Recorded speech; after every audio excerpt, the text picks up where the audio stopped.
Assalamualaikum warahmatullahi wabarakatuh. Halo semuanya, kami akan membahas tentang teori atom Bohr. Sebelum itu, perkenalkan saya Laila Fadila Angelina dan rekan saya Mega Nanda Silvia. Kami dari Pendidikan Fisika Universitas Jember. Teori atom Bohr ditemukan oleh Niels Henry David Bohr. Siapakah Niels Henry David Bohr itu? Dia adalah seorang fisikawan Denmark yang berkontribusi pada struktur atom dan teori kuantum. Teori atom Bohr muncul untuk memperbaiki kegagalan atom Rutherford. Niels Bohr menyatakan bahwa atom mirip planet mini dengan elektron-elektron mengitari inti atom. Letak elektron tergantung oleh tingkat energi elektron sehingga elektron dengan orbit rendah memiliki energi lebih kecil daripada elektron di orbit yang lebih tinggi. Berikut eksperimen Bohr dengan tabung gas hidrogen. Pada gambar terdapat tabung yang berisi gas hidrogen. Ketika elektron mengalir dari elektroda negatif ke elektroda positif, elektron-elektron bertumbukan dengan gas hidrogen. Pertumbukan ini bertahap akan menyebabkan pemancaran cahaya oleh atom. Cahaya yang dipancarkan akan diuraikan menjadi komponen-komponen oleh sebuah prisma. Kemudian, komponen warna terfokus pada posisi tertentu sesuai panjang gelombangnya dan membentuk garis berwarna.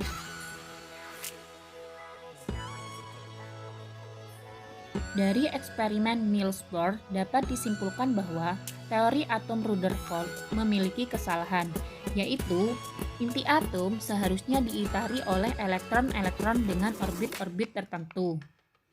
Berikut adalah gambaran pembenaran Niels Bohr. Di samping kiri merupakan teori atom Rutherford, dan pembenarannya menjadi gambar di sebelah kanan. Berikut beberapa postulat dari Bohr. Pertama, elektron mengelilingi inti atom dalam orbit-orbit tertentu yang berbentuk lingkaran. Yang kedua, elektron dalam tiap orbit mempunyai nilai energi tertentu. Ketika makin tinggi, maka makin besar lingkaran orbit atau makin besar nilai N. Dan yang ketiga yaitu elektron tidak memancarkan energi dan dikatakan dalam keadaan stasioner. Energi elektron berdasarkan teori Bohr. Daya elektrositas pada elektron, yaitu inti atom berisi muatan positif yang sama besarnya dengan jumlah muatan negatif elektron-elektron. Elektron dalam orbitnya ditopang oleh daya tarik listrik antara inti positif dan elektron dengan F sama dengan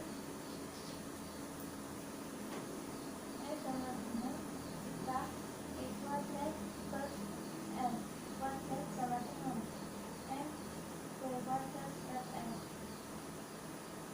Dan selanjutnya yaitu energi kuantisasi. Energi kinetik dapat diketahui dengan cara F min, setelah itu K E kuadrat per L dengan F V kuadrat EK sama dengan F V kuadrat sama dengan setengah K E kuadrat per M sama dengan K E kuadrat per 2M. Maka energi kinetik diketahui dengan setelah itu mencari energi total.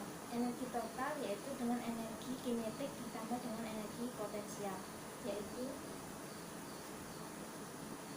E total sama dengan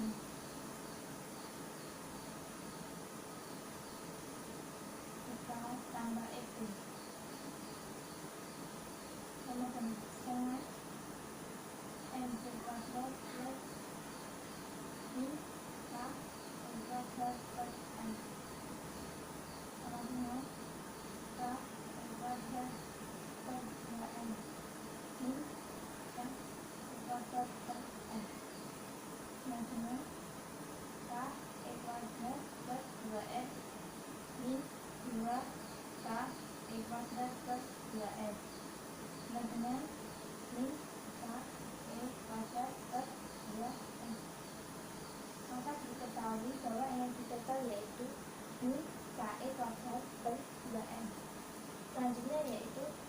Ciri-ciri orbit yang diizinkan dalam lintasan teori Bohr, yaitu dengan menggabungkan EK dengan ciri-ciri kesamaan momentum sesuai ciri-ciri orbit tipe M, yaitu M dn sama dengan N V sama dengan NH plus NM, setengah M V kuadrat sama dengan K I kuadrat plus 2N, setengah N NH plus NL kuadrat sama dengan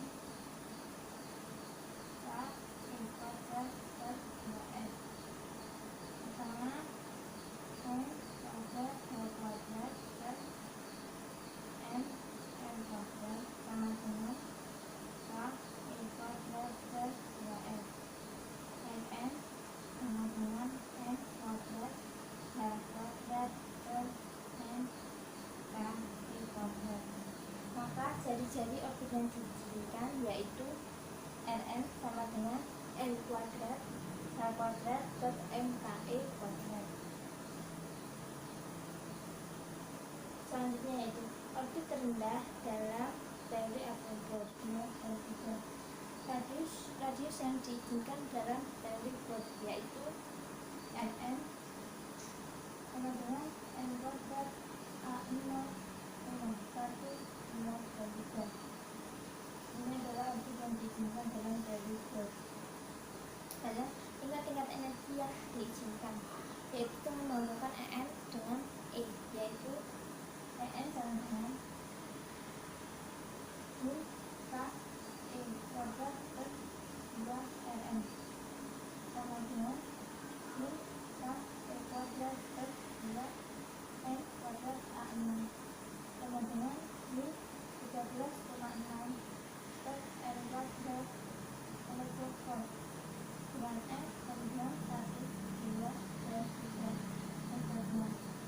Maka persamaan energi tiap-tiap lintasan elektron adalah En sama dengan I 13,6 per N kuadrat elektron volt. Ini adalah persamaan energi. Mana fisi dari persamaan tersebut? Mana fisi dari persamaan tersebut adalah bila elektron berbangkit sampai ke akhir, maka elektron itu akan lepas dari lingkaran atom. Dalam bentuk tersebut menjadi ikatan positif. Energi yang diserap untuk mengionisasi atom tersebut disebut energi ionisasi. Besar energi ionisasi atom hidrogen sama dengan min 13,6. Untuk N sama dengan 1, besar E sama dengan min 13,6 elektrovolt. Tanda negatif pada persamaan tersebut berarti elektron terikat dengan proton. Jika E lebih besar dari 0, maka elektron tidak terikat.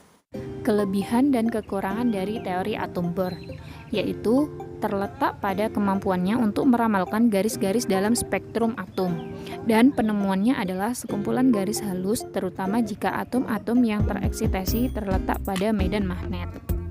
Sedangkan untuk kelemahan teori atom Bohr yaitu belum mampu menjelaskan adanya struktur halus fine struktur pada spektrum, dan belum dapat menerangkan spektrum atom kompleks intensitas relatif dari tiap garis spektrum emisi.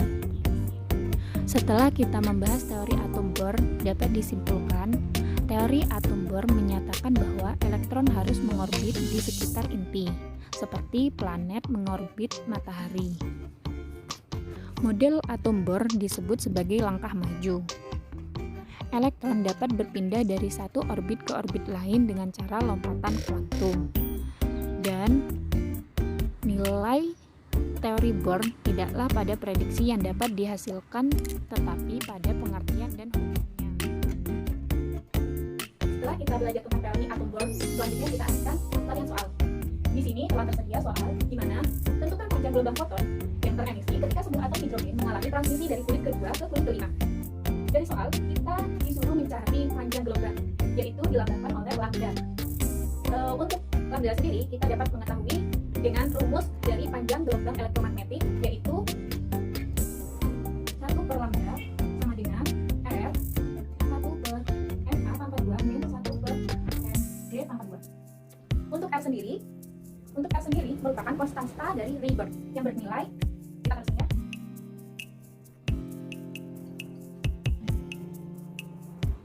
1,097 kali 10,7. Dan kita ketahui bahwa Na-nya itu Na sama dengan 2 dan Nb sama dengan 5. Jadi ditanya udah. Oke, kita langsung masukkan aja di mana R sama dengan 1.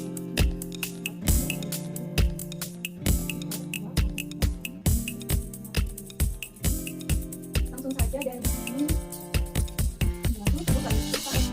Kita kerjakan seperti biasa ya. Ini kita dapat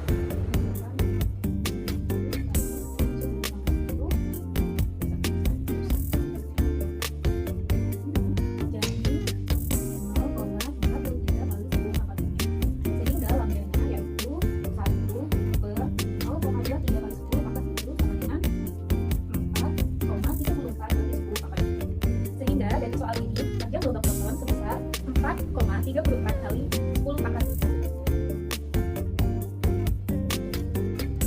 7. Sekian dari kami. Jangan lupa like, subscribe